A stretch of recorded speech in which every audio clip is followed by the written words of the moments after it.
you see that this company reached billion valuation? I don't care. If you try to be everywhere, you'll be nowhere. That's really nice. In the end, it's just a matter of where is your limit. This work-life balance that people tell you need to have, etc. But I was very shy as a kid. So it started at uni 2018, and basically it was just the realization that we still open doors with our elbows. In 2018, we have tech for everything. We're still afraid to open doors. That's an issue. If I start a business, I want 100% of my business. There is no way I'm sharing my business with anyone else. It's simple. I'd rather have a small piece of a big cake that is worth something than the biggest piece of a cake that is worth nothing.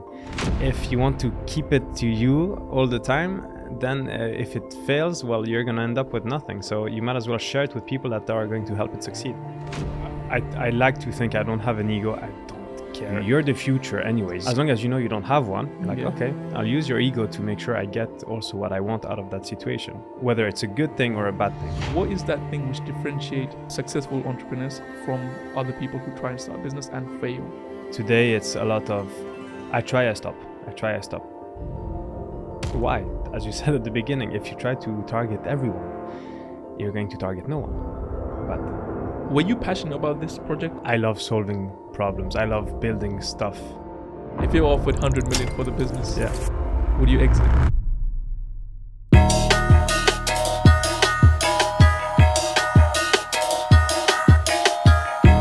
Before we get started with today's podcast, I have a small favor to ask. 95% of you guys watching have not subscribed yet. In order to help me bring on bigger guests, if you've learned anything from any of my podcast episodes, please subscribe to this channel. Thank you and enjoy the podcast. Thank you so much, Giovanni, for taking your time out to come on the Inspired Mind podcast. Firstly, it's a pleasure to have you. And I want to start this podcast by asking you about your early life, because I feel like that shapes us onto who we become today. Interesting, yeah. Early life, which part would you like to know? So let's go from all the way back in school.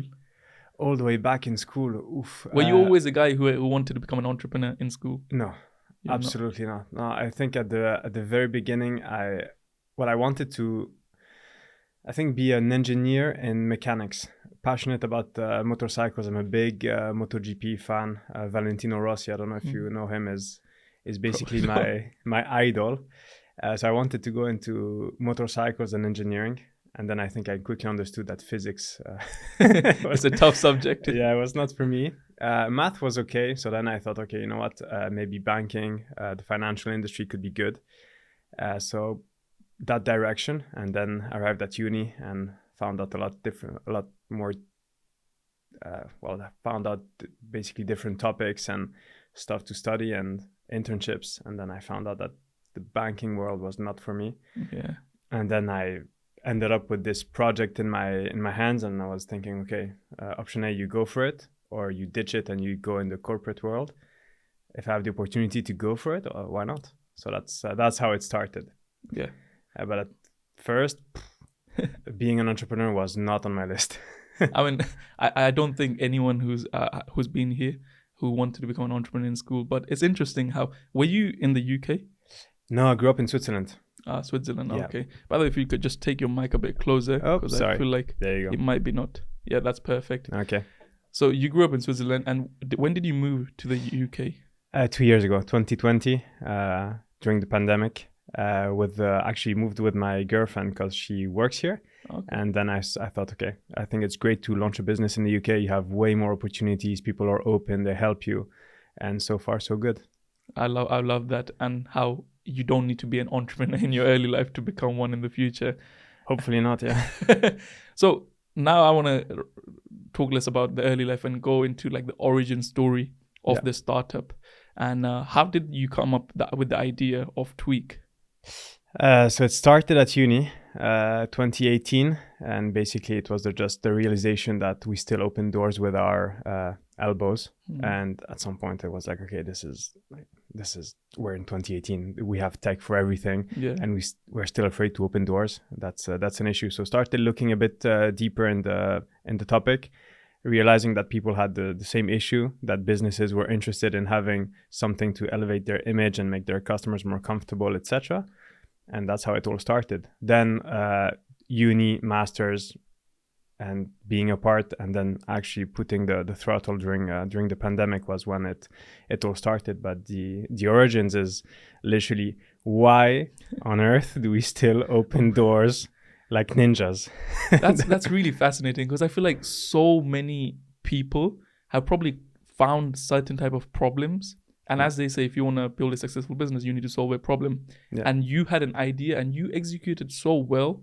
So most people have ideas every single day. Yeah. How did you execute it so perfectly that today you have a product which is doing so well as well? Hopefully it's perfect, as you say. It never is perfect. I think one of the biggest challenge we faced, and you need to consider, I guess, when launching a business, is your user your customer, the person who is going to pay? And it's absolutely not the case. Early on, we went to see hospitals and clinics, and that was like the big realization that we're going to be facing the customers who want the users, who want the solution. And it was the staff who was like, guys, we have protocols in the hospitals, but I mean, we can't disinfect our hands every day after touching any sort of surface or patients, or after every contact. It's impossible. So we don't do it. We don't follow that. Then you go to the decision maker who's going to buy the solution, and they say, no, we have protocols. If people don't follow it, it's not my issue. So you have those two worlds that you need to bridge in order to be successful. And that was tough. Very, very tough. And a young person, let's say like a 19-year-old guy, who's got an idea and who is in that position where he wants to kind of bridge the gap, how would he go about that? First, what would be the first basic steps for that person? For me, it's go out, ask your audience, customers, what do you think of this, of that problem first. It's entrepreneurship 101. As much as I hate theory and I rather go out and do stuff, I guess that was the best advice, is go out and figure out if other people have the same problem. Then regardless of the solution, just figure out, do they have the same problem and do they want something to solve it? And there was amazing part which you said is that like kind of your user persona, you need to figure out who exactly they are, because if you're making a product for everyone, it's not going to work. You need to know exactly who it is for. And I have made that mistake many times of not knowing that and just going thinking everyone is my audience. Even in content creation, if I go out to make content for everyone, I feel like it won't work. I need to know exactly who my audience is and create like a user persona or a ideal customer. And that's probably the same with businesses as well. I guess. Have you launched a business before other than the podcast, which I guess is a business? So I've not done a startup like yourself, but I've done like Amazon FBA, selling on Amazon. Okay. And I've tried launching businesses, but I feel like I'm best in like marketing, creating content. So currently I'm working on developing and starting a kind of not marketing agency, but in the sense of kind of using content, which I know, because I know what type of content to create, as I have over 1 million followers, to help businesses, fintech businesses especially, to get users or installs and increase their value. Because I worked with one brand, it's called Snoop, and we had like a 15-month partnership and it done really well for them. So I kind of understood maybe I have the knowledge which can be helped with other fintech companies. So that's what I'm kind of doing. And I realized like me targeting just fintech is super important rather than me targeting every sectors in the industry. I will not be able to master all of them. So I might as well do one and then kind of split into others. Okay, interesting. And what does your audience want to see? Like, how did you go from 0 to 1 million followers on TikTok? I guess maybe I don't want to reverse the roles, but I feel like a lot of people would love to be like, how the hell do you go from 0 to 1 million? Yes, like 100%. So how I went from 0 to 1 million was first when I started posting on TikTok. I went from 0 to 60K, and then it was stagnant for around 8 months. Like I had no growth at all. And I'm like, why is it? Why is everyone else growing on TikTok, but I can't? And this is when I started to kind of analyze every single content creator on TikTok who was doing well, their videos. I'm like, why are their videos performing so well and not mine? And then I realized the quality of my video was one major thing, but the way I was putting up the message was as important. For example, I could say, like I could make a video on Tweaq and say why this is a good product in 10 different ways. I need to figure out the most engaging way where people do not scroll away. And that's the kind of formula. And the formula to that, even in deeper, is that when you hook a person, most people will hook them and then give the value in the first 10 seconds. That's not the case. If your video is 40 seconds and you do a great hook and then you give the value in the first 10 seconds, they're going to scroll away. So first you hook them, but now you keep on giving more hooks until like 30 seconds. And then last 10 seconds is where you give the actual value. And until then, they have watched 70% of the video. TikTok thinks it's a great video. It's going to go viral. Okay. So that's kind of the basic strategy of like how I realized that, okay, I need to do this. And I've been applying it. And it's not that this formula is something magical and it's going to work. You stay consistent. And if the video is relatable and the topic is something people are interested in, the video will go viral. And when I saw your video on the TikTok for Tweaq, and I saw the one where I think 1.7 million views, that is a great example of why that video went viral as well.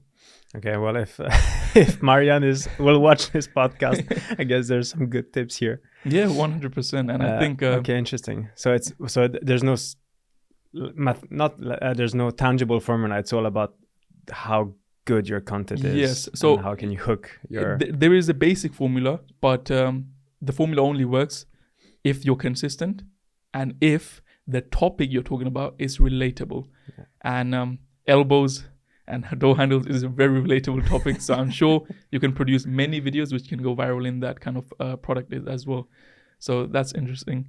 But now I want to talk about just a bit of your uni life. Did that ever help? Like most people say they have a negative kind of image of uni in nowadays because people on social media are always talking about like, you shouldn't go to uni.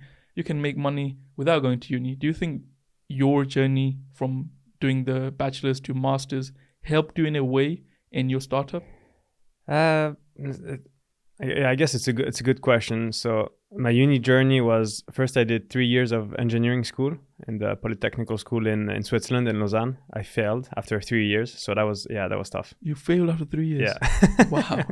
They have also a weird system where you can actually fail after even 5 years or 6 years, depending on your journey throughout even just the bachelor. But after 3 years, I failed. So I was like, oops, now I need to start over. I was getting older. I was like, shit. Sorry for the swear words. Don't know if they're... No, you're allowed to. So then I went to business school, literally across the road. And that's what they used to tell us. Well, guys, if you fail, you can just cross the road and go to business school. So, yeah. So I went there.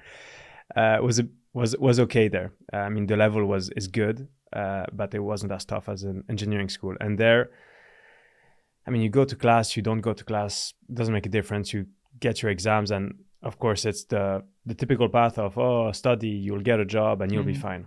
And in Switzerland, they're a bit behind in terms of who's going to be behind you to get you out of your job. Like there's so much security, so much comfort. Even if you don't do amazing, like no one's going to take your job. Even shops, like they close on Sundays. In London, I guess if you don't perform well in your area, you're kicked out, someone else takes your spot. Yep. You don't have that problem in Switzerland. And the same is for entrepreneurs. There's not such a big community and this big thrive and thirst and energy to be successful and to launch your business and for people to help you. There's a couple of helping organizations, but it's not the same as in the UK. So to come back to uni, did it help? Yes, a bit. Not that much, I would say. I think the best part was when I went to Madrid for my master's. I think there in 1 year, I learned more of how to work with people. And that was really key because they only made groups of people who were from different countries. Actually, and you understand also why Europe failed, because you can't have an Italian, a Swiss, a British, a Greek, a Bulgarian working together. It has nothing to do. It's cultural. So it was a good example, but you have to learn to work with other people. And that was the key to learning, okay, to build a business. I know I can't do it on my own. I don't pretend I can. It's just about which person are you going to find that is going to show you they're smarter than you, A, and B, have enough will to actually believe in the journey and not be driven just by the short-term benefits that you're going to have. So that was key to find out this part in Spain, I guess. And then I would say that was the most help. Then if you don't want to go to uni, don't go to uni.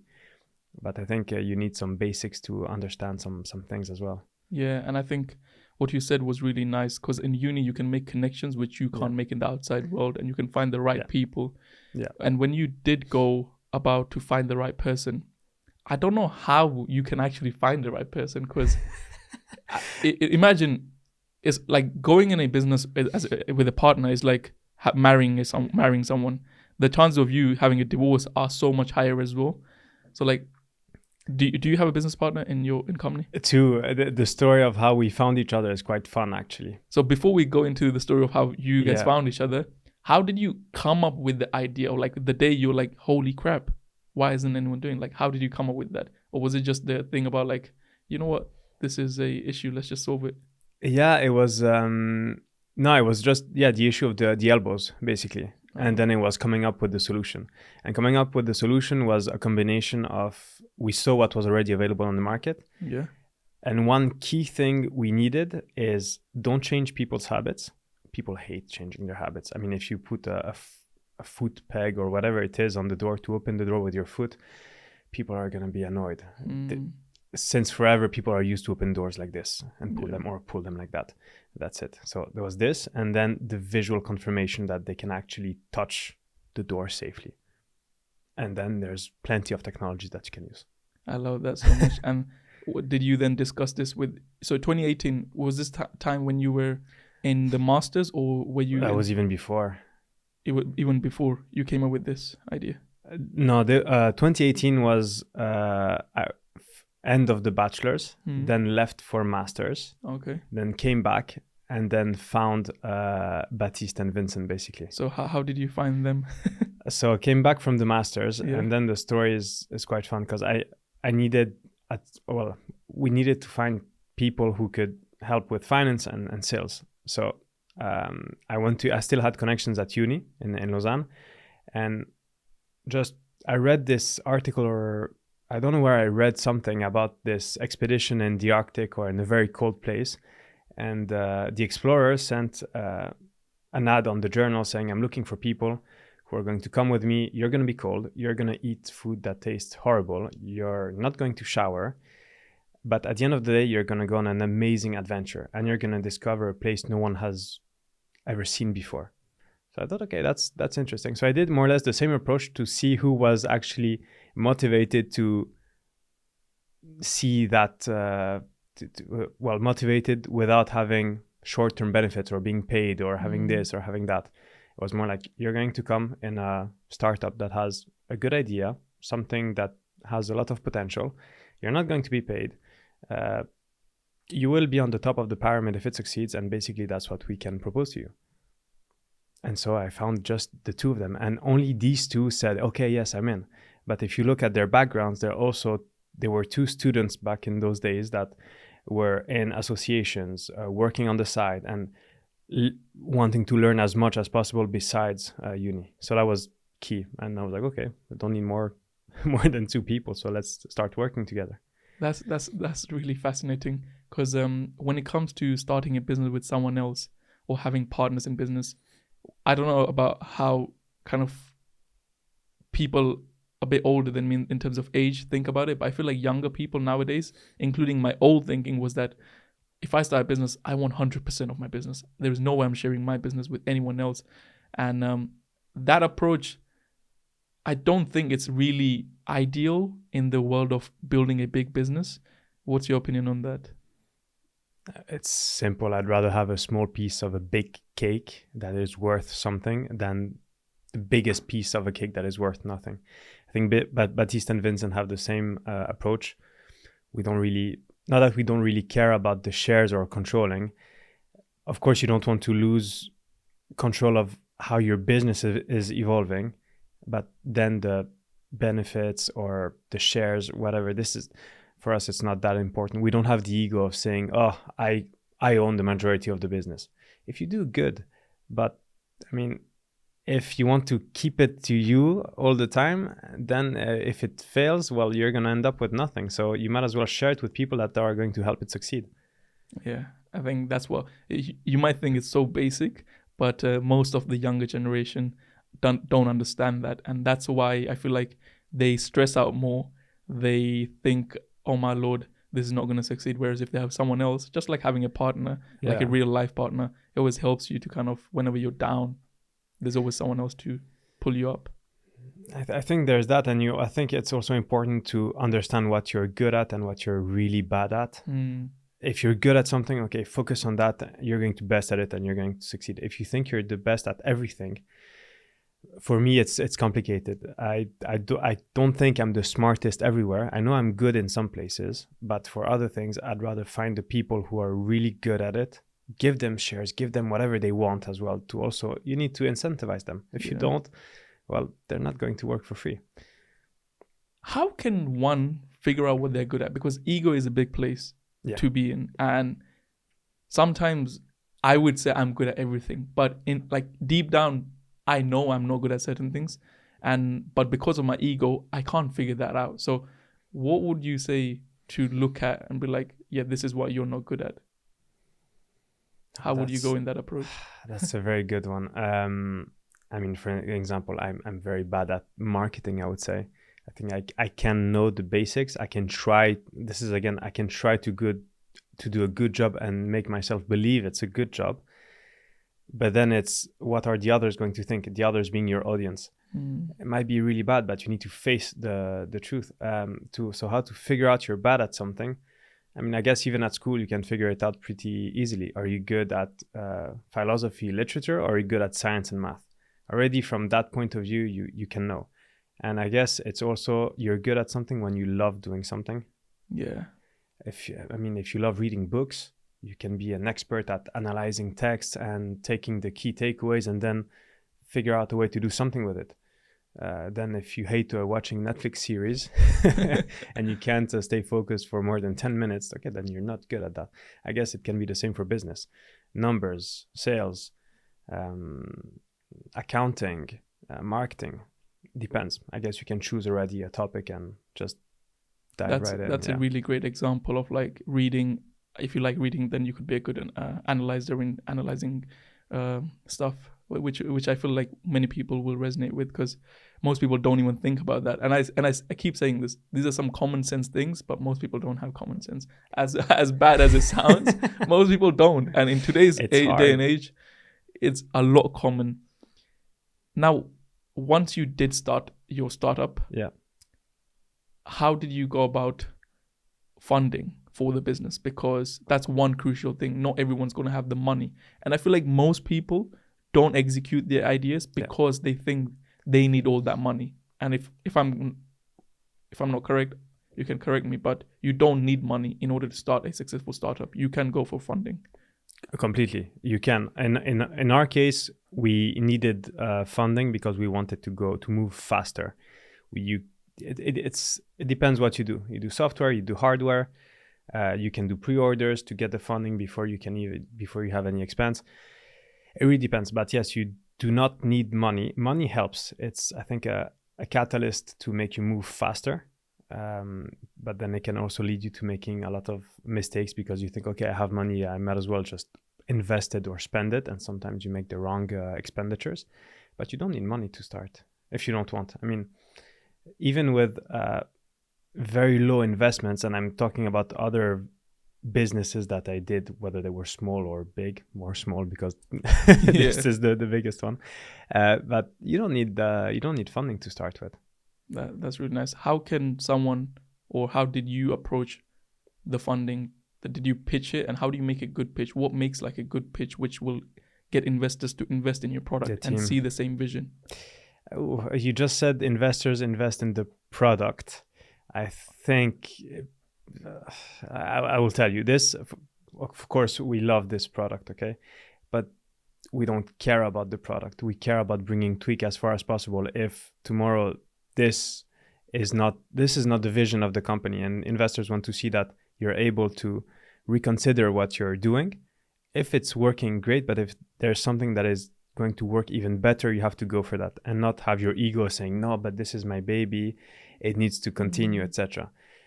Screw it, screw your baby, go to the thing that is going to work, because otherwise if you get stuck with your ego into, oh, I love this so much, it needs to work, you're going to fail. You need to change and be very agile with this. So this there's also a saying about investors don't invest in the product, they invest in the actual founders of the product as well. Because in the start, I heard these dragons or something somewhere. They said it that in the start you don't have that much data to look at, so the only person you can trust are the people itself as well. And I'm sure that's as important as the product itself as well. Completely. And what you just said kind of really touched me, because I kind of had this idea about like, oh no, this is my baby, I can't let it go. And that has made me, so I tried starting a SaaS platform, spent around £40,000. Okay. And I stopped it because I kept going even though I felt like it wasn't the right option, because I felt like this is my baby, I have to get it from ground up, it doesn't matter. But what happened? So the initial idea was helping Amazon sellers find products through the software. So kind of get the analytics from Amazon's API of like how much it's selling, price-wise, how many times it's selling a month, and all those stuff, which was easy to build, but you need the right people. So I decided I'm going to go on Upwork, find a team of 5 people, one front-end dev, back-end dev, one as a project manager, and the other one was graphic designer, UX and UI. I'm like, okay, I'm going to get these people and get them to do the stuff.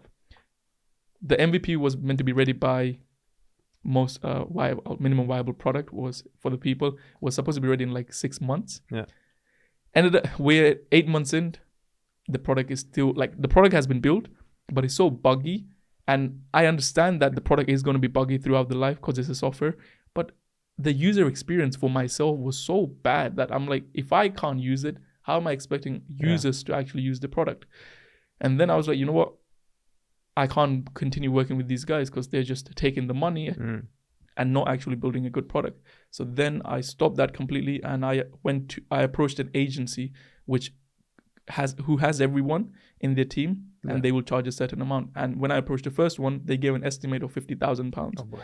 And again, I didn't go for funding or anything because I was like, I want 100% of this piece of cake, and this is where the problem lies as well. That's why I was like, my old thinking was really bad in that sense. So then I was like, £50,000. There is no way I'm spending almost £70,000 to £80,000 in just an MVP, and I haven't even tested it.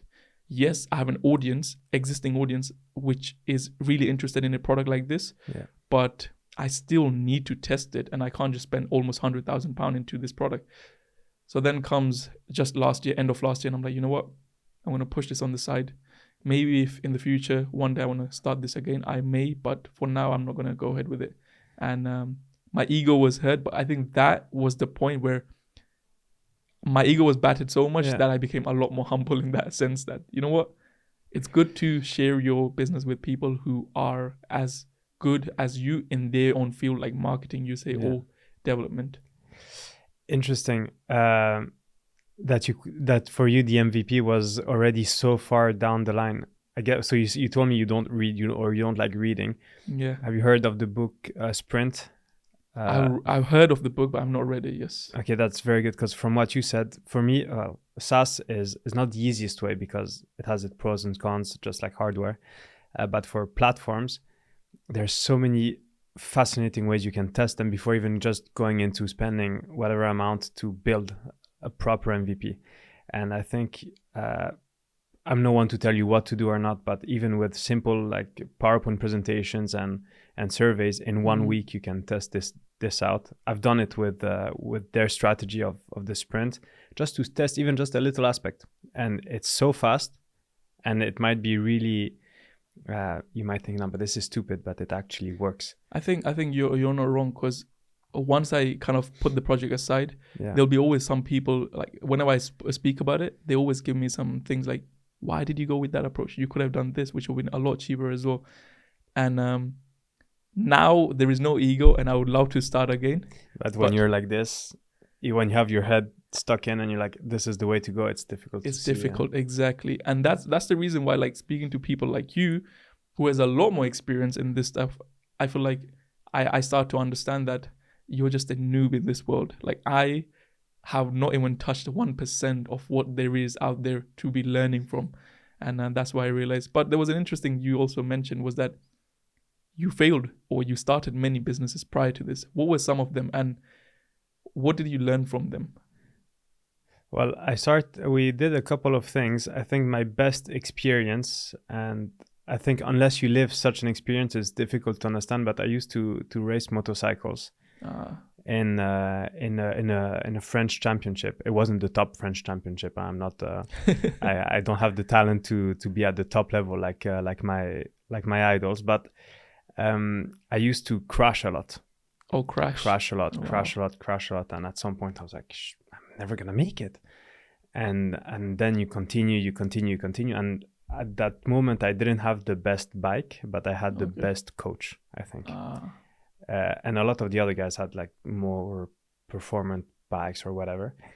And it was like, you need to push to the limit. And I crashed. And I was like, okay, mistake one is this. Okay, learn from it. Then I did another mistake and another one.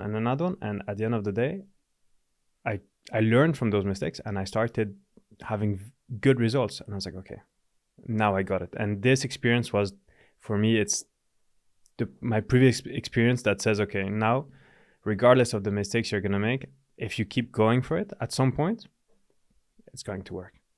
Of course, there's the hard work beats talent, etc. But you're always going to have doubt. You're always going to have the people tell you, oh, what you're doing makes no sense. People are not going to buy it. It's too expensive. It's too this, it's too that. If you have already some good signs, go for it. At some point, you're going to adapt and you're going to figure out the right way to do it. So that was the best experience. It's all of those failures, mistakes, they teach you a lot. And if you learn from them, eventually you do, and you keep working towards improving, you're going to succeed. For me, that's just like your TikTok formula. This is my formula to succeed. Eventually, it's going to work. This is the best analogy you gave, but I think most people, as soon as they fail one, they think this is the end of the world. Like, due to their ego and fear of failure and the society pressure, like, oh, if I fail, my friend will think this. Yeah. They never keep going. I'm sure you had that in the start.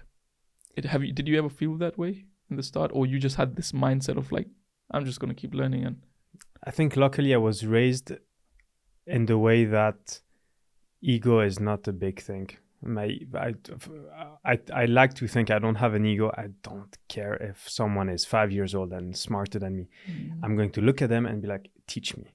Nice. What do you know? I'm going to listen to you. You're the future anyways, so I need to sell to you. So teach me what you need and how you learn and how you are going to live. I think ego is the biggest obstacle to people. To success of every person. You see it every day. And at some point, if you know people have an ego, you can leverage it. As long as you know you don't have one, you're like, okay, I'll use your ego to make sure I get also what I want out of that situation, whether it's a good thing or a bad thing. Yeah. But I think ego is a really bad obstacle. 100% agreed. Your early life, you said like you were raised. Did your parents have like a business, or were they into this business entrepreneurial world?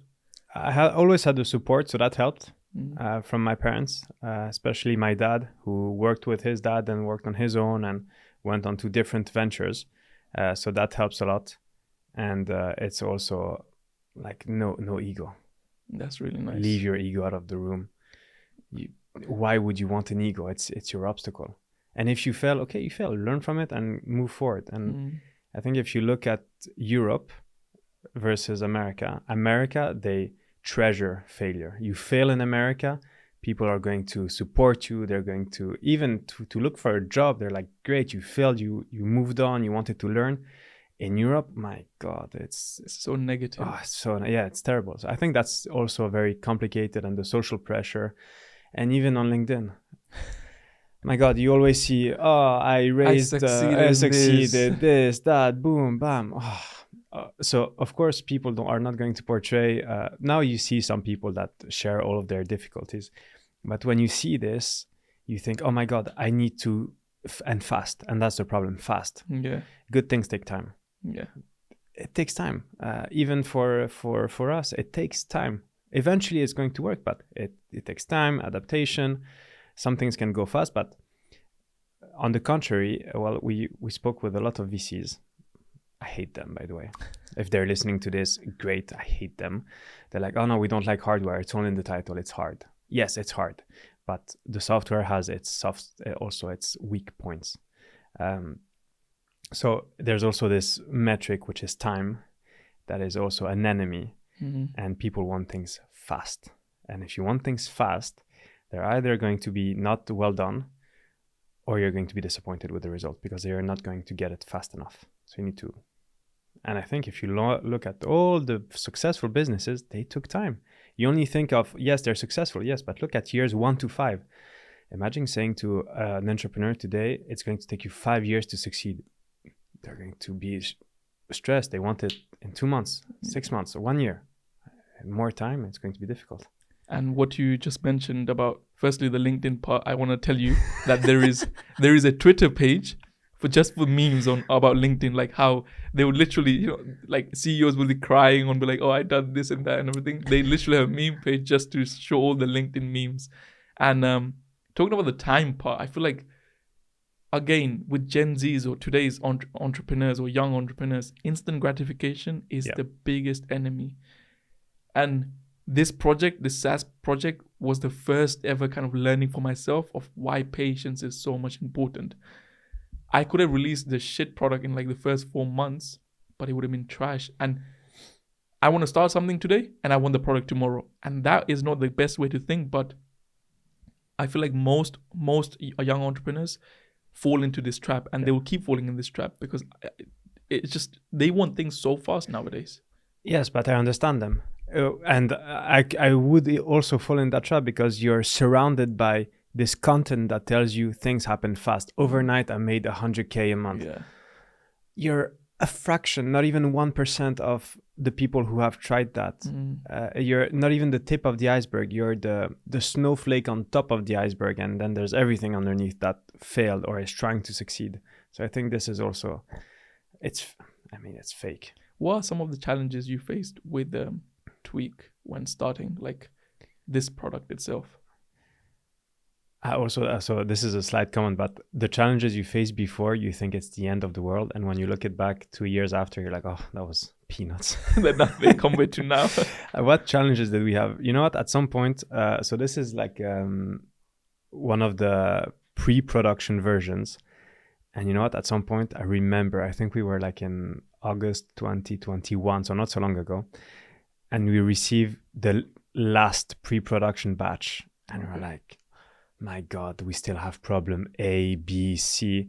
At some point, we're really thinking we're never going to launch this because this is hardware. Okay, so they always say in the industry, you date the software, but you marry the hardware. Because software, basically, you subscribe, but if tomorrow you want to go for the competitor, you can just like that. This, it's going to be on your door, basically. Before you take it out, go for the competitor, reinstall it, retrofit it, blah, blah, blah. It's more of a commitment. So once you have it, it's more secure. But that was the point. You need to install it on a door. So we were thinking we need a product that is reliable enough so that we don't get too many, such a big death rate with the product. So that was a big challenge. We're like, it's never going to work. I mean, for me, in my mind of a wannabe engineer, I was thinking this is magnets and an engine and a pump pumping liquid into a ring. Why doesn't it work? It can't be that complicated. But of course, then when you understand that to go from a prototype to mass production, there's a huge gap, then you understand the challenges. But now eventually it works and we have a very low death rate, so we're really happy about it. But that was one of the biggest challenge I remember. And then there was a famous Black Friday, we call it. So it works with a circular economy and a logistics. And we were on a call, and then I don't know why we're thinking, shit, it's not gonna cost us X, it's gonna cost us like 5X. Wow. How did we miss that? So this was a big scare. I still remember that day like vividly, and we're like, oh my God. I usually try to see problems very peacefully. I'm like, okay, problem, solution. There's going to be a solution. But this day I was thinking the whole business model is dead. Mm-hmm. It's not going to work. And if we increase the price for, I don't know, from A to B, people are not going to pay that price for sure. So They'll be like, it's Black Friday. How did the price go up? yeah, so that was a tricky day, but in the end, I think we just didn't spot something, and at the end, it worked out. Worked out okay. I mean, do you quickly just want to show the camera of how that works? Because I just saw it, by the way, before we started the podcast. And even the way you open it, there is no screws. There's just magnets. You put the magnets in and it's just open. It was so crazy and amazing to see how that works. I mean, he can just I'll make it very short. So basically, there's already the cartridge inside, and the cartridge has the disinfectant liquid and the battery to power it. And every time you activate it, the liquid goes into the ring, and then the ring it's so satisfying as well to watch it as well. It's a really nice product there as well. What was the cost of kind of? So when you were speaking about like you thought this was the cost of making it, and then you thought it might be this much. So no, it was the logistics. So the thing that you liked was those bad boys that you put on the side. It clicks, and then you take it out. This is the cartridge that you take out and put back, and this is reused. Okay, so we don't throw it away. And this was also something that was key for the development is we don't want to work with AA batteries and plastic pouches for the disinfectant. So this is shipped to the customer, and then the customer ships it back to us for free. So all of this back and forth, at the very beginning, we thought we didn't have a lot of experience in logistics, but we had the will to make it happen. And I think, we thought we got it wrong with the pricing, and that's where it was the Black Friday, and then it was okay. Okay, that makes sense. Yeah. And I just realized you spoke about AA batteries. That thing, does it have batteries? So if I take out the cartridge, so here you have the liquid inside this tank, and behind you don't see, but this is the connector where you have the battery here behind. So it's just like you just put this in there every single time and it keeps working. Yeah. So basically, it also has IoT, so it's connected. And we have a dashboard. I have it on my phone if you want to see it. That's really fascinating. And that's why you're talking about the software as well, how this shows everything on the phone as well. Yeah. And you see the level of the cartridge, the peak times, number of uses. And this is the future also for Tweaq. We gathered so much interesting data that we can help clients optimize their resources in their buildings. Like for a client, we saw that they had one FTE that was too much for cleaning. Because we matched the data that we have with theirs and their cleaning shifts specifically, and we're like, it doesn't make any sense. Like you have no one going to that bathroom between, let's say, 8 a.m. and 12 p.m. Why do you send your cleaning team twice? So this is whilst we started implementing the solution and gathering enough data, we found out that there was so many things we could improve for customers. And that was interesting because we started with, of course, a self-disinfecting door handle that also counts as a footfall counter, and you get so many interesting insights. And I think this is the best part. You keep learning so much. And that's why I was telling you at the beginning, don't fall in love with your idea, because maybe there's some things that the customers are going to tell you, hey, we have customers telling us, guys, okay, the disinfection is great. It's good. I'm going to put it on a couple of doors. But I want to know how my people interact with my building, because maybe I'm not using that space, or I'm not using that conference room properly, or the cafeteria. Maybe no one goes in there because it's not in the right location. Can you help me understand how my building works? And we're like, oh, okay, is that what you want? Okay. Yeah. And then that's an additional USP to like what you provide as well. Exactly. And when the ring comes out, the handle doesn't get wet as well, like when the liquid is on it. It is for a couple of seconds, but you don't really feel it. Yeah. I mean, it's actually people, at first we were afraid of people having their hands wet, but the more we asked people, the more they said, actually, it gives us also another confirmation that it's being disinfected. Yeah. So it was good. That's really nice. How did you come up with the name Tweaq? So we worked with an agency. I'm going to give them a shout out. Sure. They're called Remarkably. Okay. Amazing people.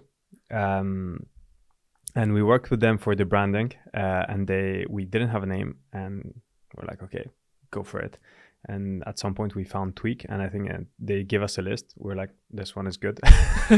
And went for that. Do you have any other products like which you have in your mind, which will be like another Tweaq product which has an amazing kind of USP like this one, which you think is a long-term vision?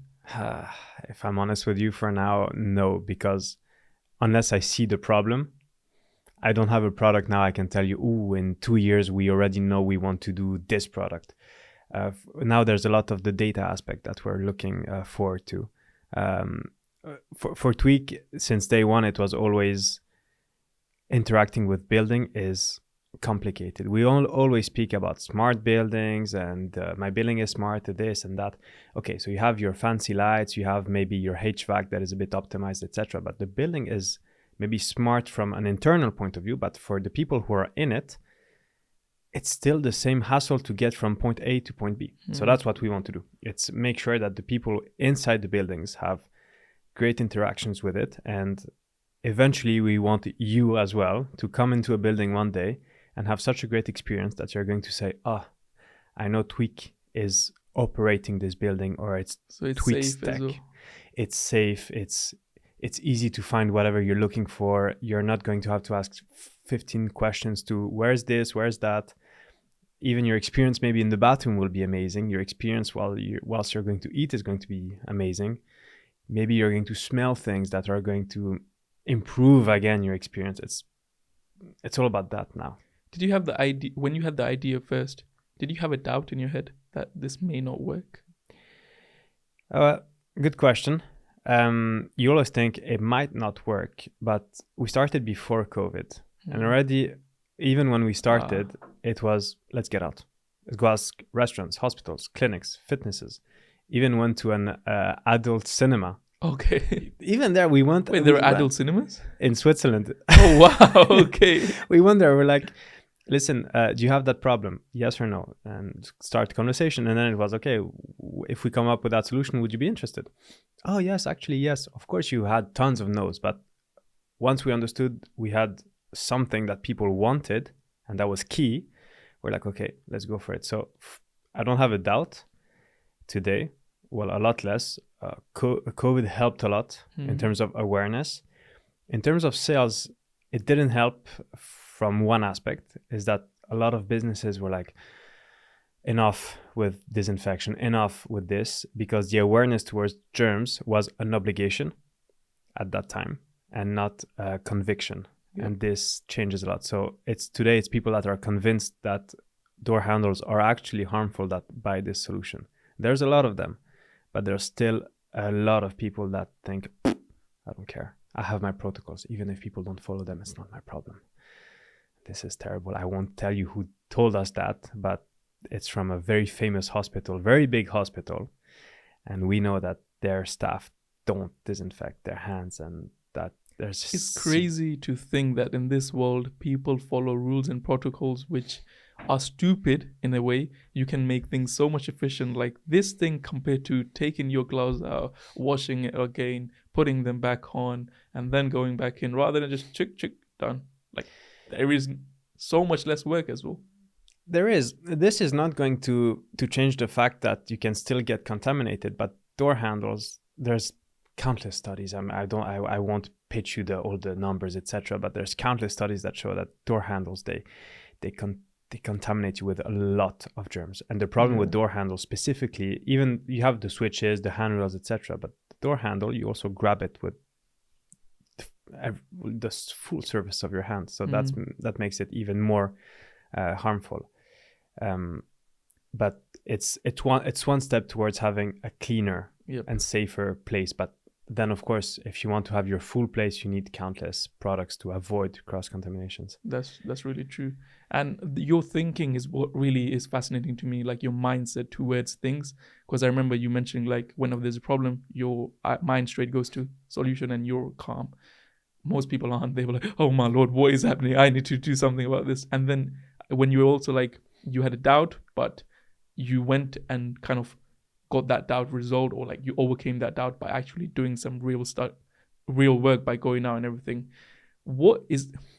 My question was going to be about, what is that thing which differentiate entrepreneurs or successful entrepreneurs from other people who try and start business and fail? I won't put myself in the successful part yet. I don't think I have succeeded, but I think if you fail, it's good to fail. The moment you drop it and you're like, okay, I'm done with it. It's more like if you abandon something. Okay, fail, move on, do something else, improve it. The moment you say, oh, okay, I'm done, I abandon, that's when you properly fail and you're not going to be successful. There's tons of definition for success. If for you success is raising 20 million pounds for your startups and for your startup and have it valued at 1 billion, good. But for me, it's more, today it's a lot of, I try, I stop. Why don't you continue? You try, you fail. Maybe failure is just because you have someone told you, you just don't have the right resources. I don't like the shape. Yeah. Okay, drop it. No, okay, make a different shape maybe and see if 10 other people are going to like it. Oh, maybe you have the feedback that they don't like the cap. Okay, change the color of the cap. See. Or maybe they don't, the name doesn't resonate. Okay, change the name. Improve. But if you strongly believe there's a need and you identify the problem that you can also quantify, then you have a market, and then find your right market. As you said at the beginning, if you try to target everyone, you're going to target no one. But I think with 8 billion people on the planet, even 1% is enough. I love that so much, because 1 million of a billion is like 10 million people. If you have 10 million customers, that's more than enough.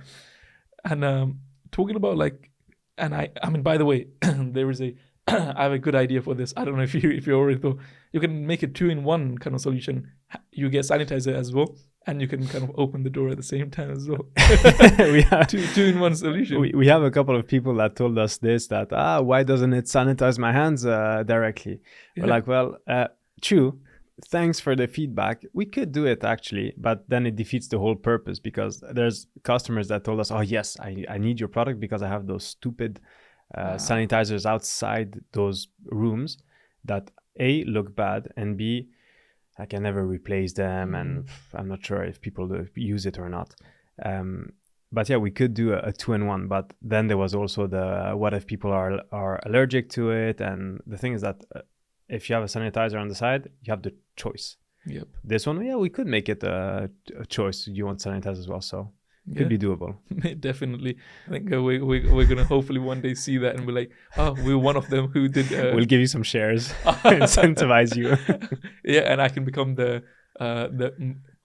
brand ambassador of Tweaq, and be the guy who represents Tweaq. That would be fun to see as well in the future. But also the part about building a business around a physical product. Most people online, they'll be like, how to make money online. Tap, watch a video like I have made a video. They will watch mine. They will never think of something like this, like going out to build something from scratch. And I feel like the fear is about finding that problem, because most people say, "Oh, go find a problem and solve it, and you have a successful business." And I'm not able to put in a question, but how does one kind of even go about to find the right problem that he will be able to quantify as well by doing the market research? Because were you passionate about this project? Because most people say follow your passion, start a business around your passion. I love solving problems. I love building stuff. For me, there's not that anything is impossible, but I think the team, we still have we're still naive enough to believe if we don't know it's impossible, we will do it. And even just coming back to Baptiste and the logistics, he handles the logistics. He went to see logistics suppliers and people who could do it, because at first we were like, ooh, logistics, it's scary, let's have someone do it for us. He came back, he was like, it's easy, let's do it. Okay. We internalized it. Yeah. And it's nothing more than shipping, scanning, refilling, recharging, and that's it. Yeah. So it was easy. So sometimes I think people see a mountain to climb and they just look at the top, and it's like, start with base camp or just a staircase. Start with the step number 1 and then step number 2, instead of just looking up. They go online because they want quick, fast. Think it's easy. People like easy as well. We're lazy. We're human beings. Yeah. I mean, everything that is made today as products is to make sure our life is easier. This is hard. I'm not saying it's the hardest, but it's not easy to make something from scratch, basically. Yep. So of course we didn't do it. We worked with engineers, very talented, great. But then they're also not going to invent it for you. You also have to give them guidelines.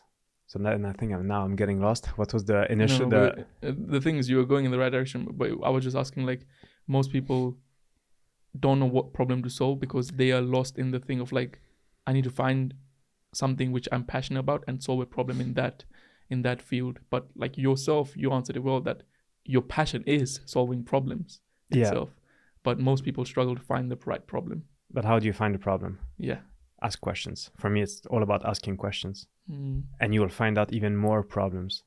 So many problems. It depends what field you want. But if you're just sitting with the white paper of what are the problems in life, personally, I wouldn't be able to. But if I go out and I talk to random people, like, what's your problem now? What's wrong with your computer? What's wrong with sitting on that stool? How would you like your experience to be improved? You're going to find out so many things. But it's scary to go out and ask questions as well. And I think that is one thing which is amazing about you, that you're not scared, and you have a good approach of kind of building a network as well of people who you think might be helpful in that sense. What's your kind of advice on if you want to build a network or even go and do some research? People who kind of are introverts, what would you advise them? What's the worst that's going to happen to you? I was very shy as a kid. Mm-hmm. I remember going to maybe birthday parties and holding my mom's leg, and very shy and didn't like to talk, etc. Ask questions. What's the worst that is going to happen? Okay, we did marketing experiments also in the street. People tell you no. So what? Yeah.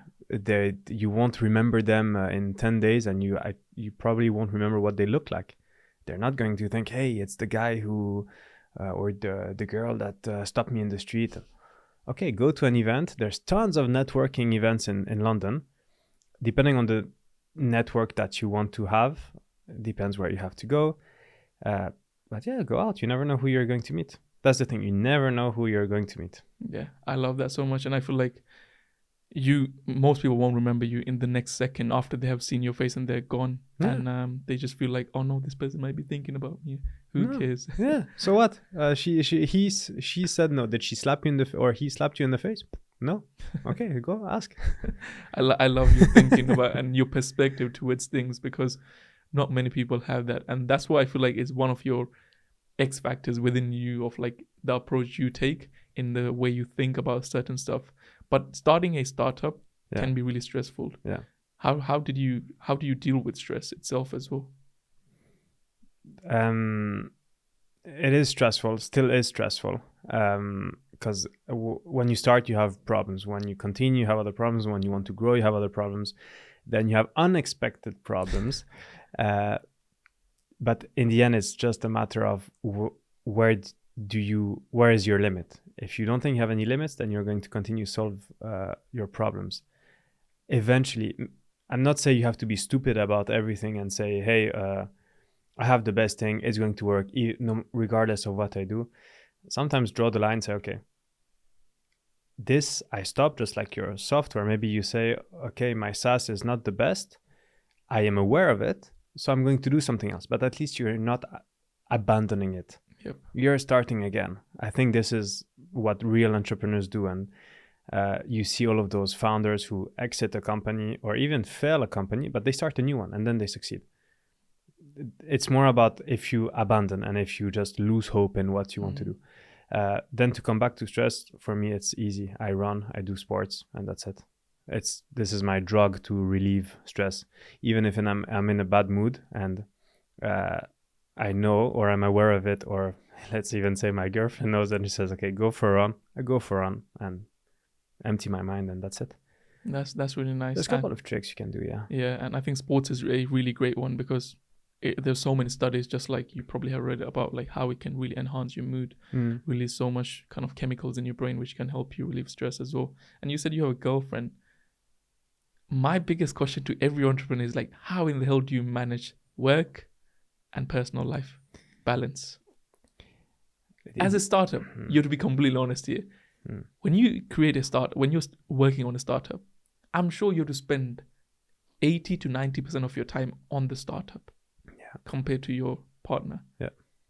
How have you balanced that in a way?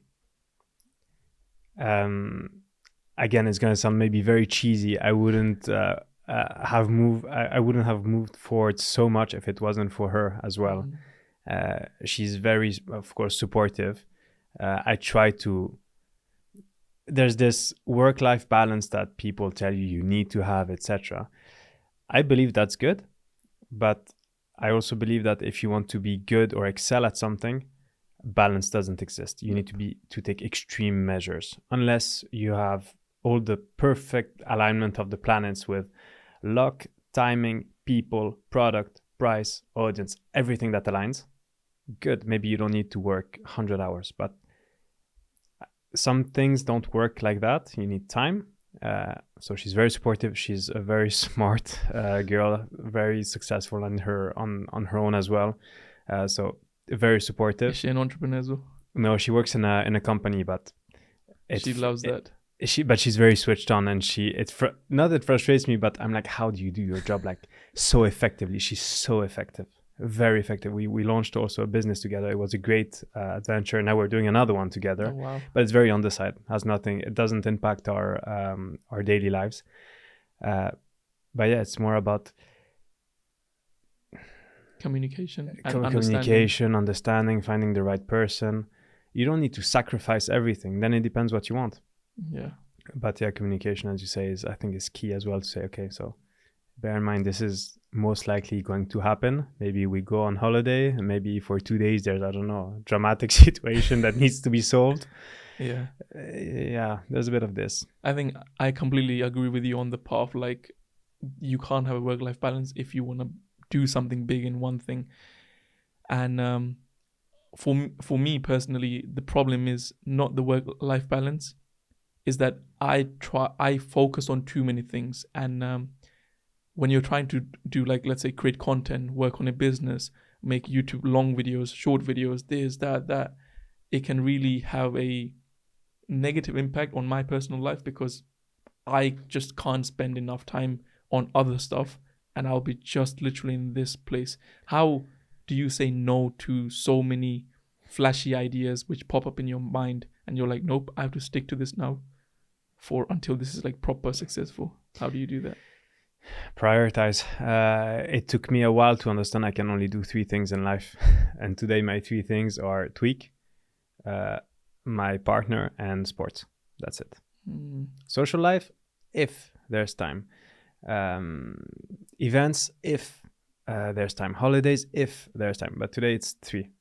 So it's those 3 I just mentioned. I like prioritize. I know it's 3 for me. Maybe for people it's 5. It depends. It's what works for you. But yeah, prioritize. Even for Tweaq now, you can't do everything. You can't be involved in finance, marketing, logistics, development, soft. If you try to be everywhere, you'll be nowhere. That's really nice way to put it. And I think priority, I know with me, it's as much as I know how to prioritize this, but it's like, no, I have to go there, I have to do this, and then I regret as well. So I think it's really important for me to make sure. I just wanted to ask one question about crowdfunding itself as well. So I have no idea about crowdfunding, and this is complete newbie asking. Neither do I. You probably have some basic knowledge about it. But crowdfunding in my head is like, the crowd funds you, and do you just put your idea or like the business online and they just fund you on that? Do you say that because you saw we were crowdfunding as well, or no? Yes. So okay, because I was seeing, but I'm like, how does it work? Do you just put your company details online, be like, yeah, this is our stats, do you want to fund? I think so we're doing this with Vincent. So Vincent is basically the finance guy at Tweaq. So he's handling that part way more than I do. You reach out to whatever platform, I guess Seeders or Crowdcube, and then you submit your pitch. They're going to be annoying with everything needs to be justified. Oh my God, this is a pain. Like, it's not that you want to lie. Like, we don't want to lie, but they ask you so many justifications. You say, I don't know, I have 5 million clients. Okay, prove it. Okay. Or stuff like that. Or even for us, it was like, we can prove that we can we can disinfect at 99.99%. Okay, prove it. Okay, so here's all the lab tests, and you have to prove everything. So that's the annoying part. But then you put you submit your pitch, your business, and then it works in. It takes a lot of time actually. You go in a pre-registration phase, so that they can measure the interest people have in your business. Mm-hmm. But you can't really communicate about it and show everything because they need to approve it. Yeah. And then you get people who register on a list, and then you go into a private phase so that it can you can have as much funding as possible prior to go public. Okay. Because I mean, I think this is smart, because when you want to, let's say, invest in a company and you see that they're public and there's 0% funded, you can be like, ooh, I'm not gonna be the first one to invest. So when it goes public, usually you have already a lot of funding in it, and then it's easier for the public who doesn't really know you that they can invest in your company, and they feel way more confident because you already have 50, 60, 80% of the way done. Makes sense. What's the worst thing about investors? The worst thing about investors? Yeah. It really depends. I think it's not specifically to investors. It's more about anyone who wants to have some involvement in your business, whether it's also financial or from an advice point of view. You're going to have so many opinions. I listen to every opinion. I just hope to choose the ones that resonate with what my gut says. Yeah. I think it's you're on track to do something, and then it's, oh, but why don't you do this? And it's like, you don't want to make them unhappy, but sometimes you're like, you just don't know what it's like. Yeah. Come actually for 2 weeks and understand what it is.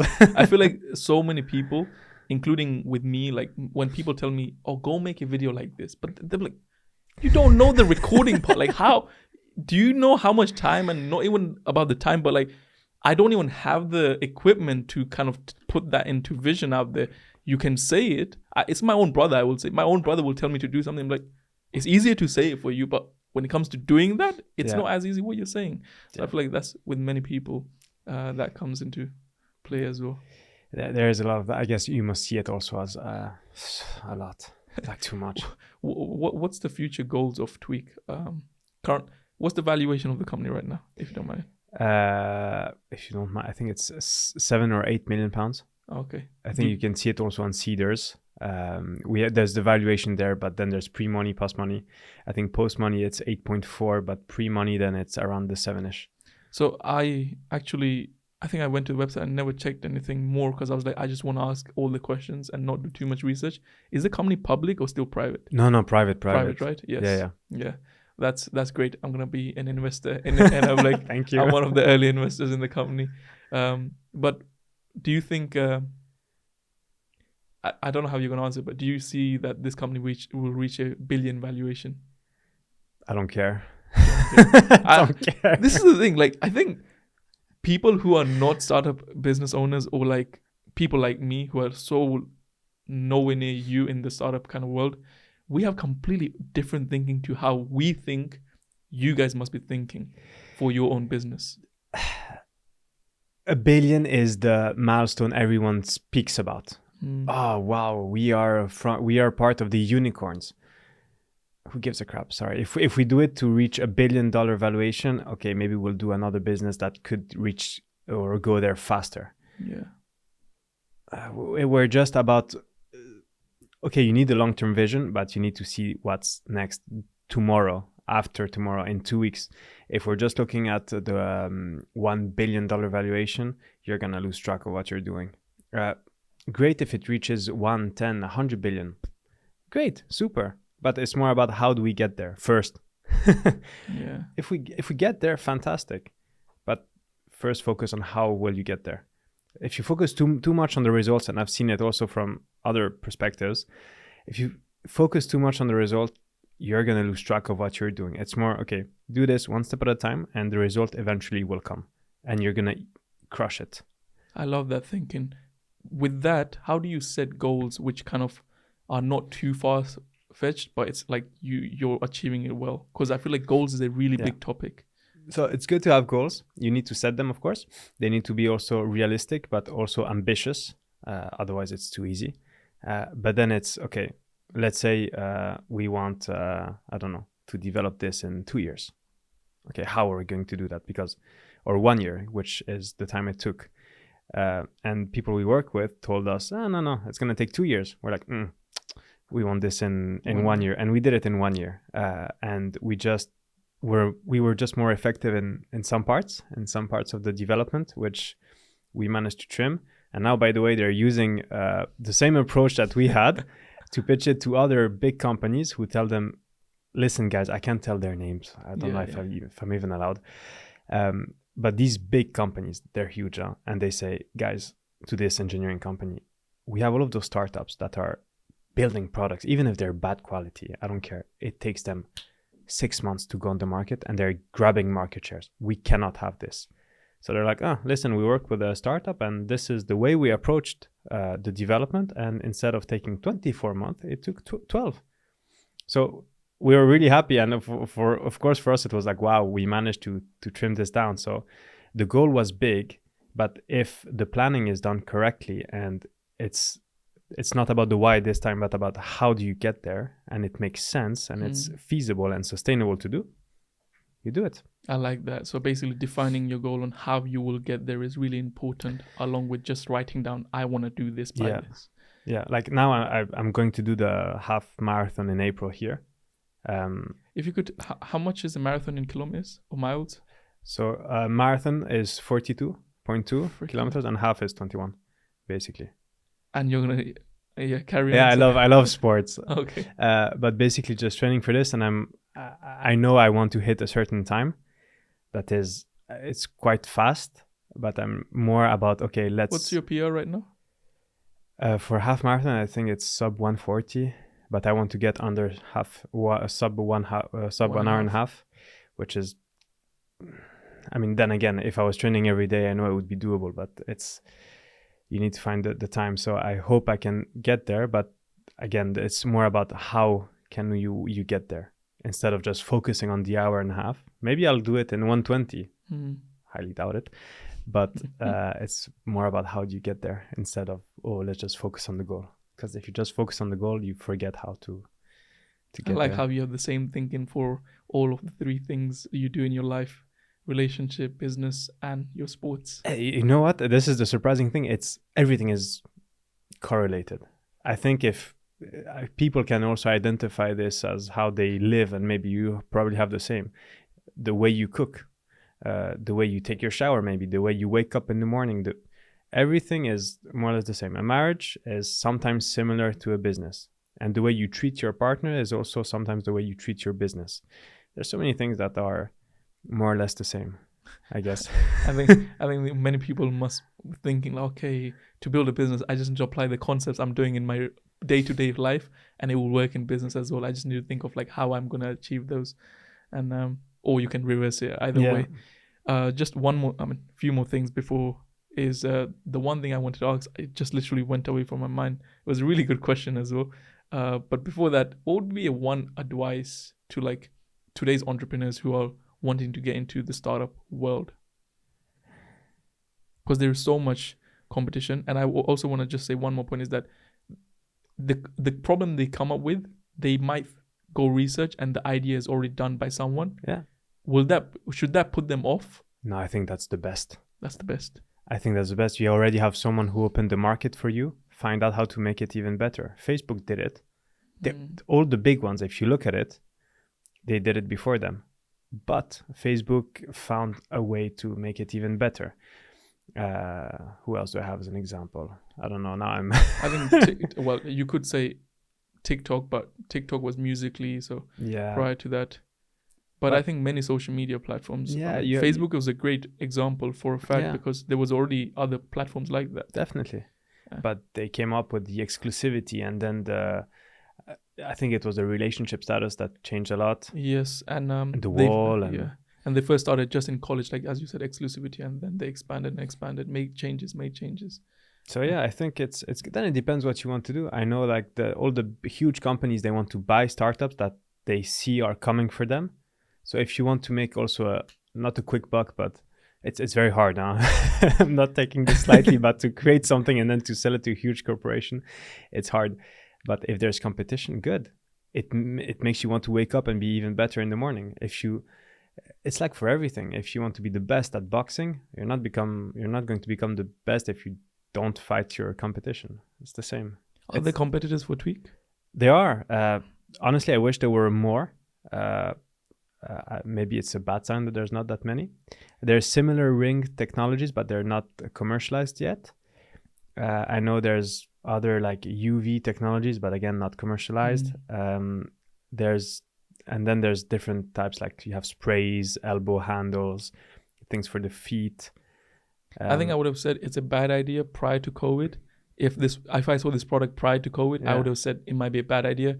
But after that situation, I feel like this is a good idea for a fact, and I think it's going in the right direction. Hopefully, well, we have always that question. Do you think, well, now COVID is done, this is not going to work? Well, I would have told you yes. I would have a lot of doubts if we had the idea during COVID, but since we had it before and we validated the real problem and the value proposition basically before COVID, we can easily say, no, we have enough confidence in why this is going to work. Now we're also seeing some legislations that are changing with you need better hygiene protocols for companies and for whatever types of buildings and corporations. So that's moving. It's great for us, bad for them. So I think it's again, it takes time. We have this product, we have the data aspect that we're pushing as well. So yeah, we're happy with it. I think it does take time for a fact, but this product has gone from a valuation of 0 to in the good millions, or multi-millions, I would say, within like 5 years, which is a great sign that it's been 5 years. 2018? Was it launched or 19? No, it launched, let's say 2020. Oh, 2020. So 2020, 21, 22, 23. Less than 4 years into, but obviously the idea and then hardware building and everything was prior to that. Yeah, I wouldn't focus too much on the valuation. It's very not speculative, but I don't think it's a good metric either. Okay. It's a good metric because this is what people are looking for, but I wouldn't focus on that metric because you can have so many valuations. Even the stock market, you see valuations that are ridiculous, and some of them are undervalued, but some of them that's stupid. So again, trying to dissociate yourself from, do you want to be $1 billion company? Who cares? If we get there, good. Investors will be extremely happy, but why would we try to stop at 1 billion, and why not make it the best company? And if it's the best company, I think the valuation will never match truly what a company is, because there's the sales, the brand, the people, everything. Look at Tesla. Again, something easy to speak about. Tesla. I definitely agree. And my one thing with that as well is that most people also look at Tesla and Elon Musk when starting off, and just like you said, they start comparing with what's on top of the mountain compared to what's at the bottom of the mountain, and not just climb the mountain slowly, but they want to get to that top of the mountain literally in the next day. And I feel like most startups think that way, including myself. I thought that way, and I was thinking of exiting the business rather. I hadn't even built the product, but I was thinking of, okay, I'll exit the business at this. So that's something I learned, and I think it's something nice you said as well. One more question before we end the podcast. If you're offered 100 million for the business, would you exit? No. Wow. Why? Why would I want 100 million? I don't want to be a slave for money. To be honest, if the business is worth 100 million, I know we will get to a point where we earn enough already from a monthly, revenue, monthly revenue. You're fine. Why would I want 100 million? No, Selling is good. We want to exit. Then it depends what the investors want. I wouldn't mind selling it. Then I'll start something else. I don't care. But today, if you tell me I give you 100 million for the business, have to talk with the others as well. I wouldn't mind selling it, but I wouldn't be like, yes, let's sell it. I'd be like, I think there's a lot more we can do. Yeah. Then you can work out deals. Yes, okay, let's sell it. But for the next 5 years, we'll run it and start achieving what was supposed to be achieved. There's plenty of stuff to do, but truly from a money point of view, no. You have a lot of passion for this business, which is one thing which I believe is really needed as well. And you love the idea of kind of going deeper and deeper and finding more solutions and more solutions. Then yes, if others want, if I'm not the only one deciding, but of course, let's sell it. But then it would be okay.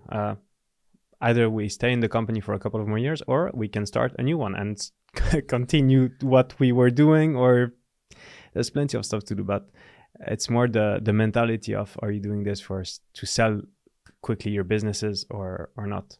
Depends. Also, if you're with a VC, I take another example. If you're with a VC, your hands are tied.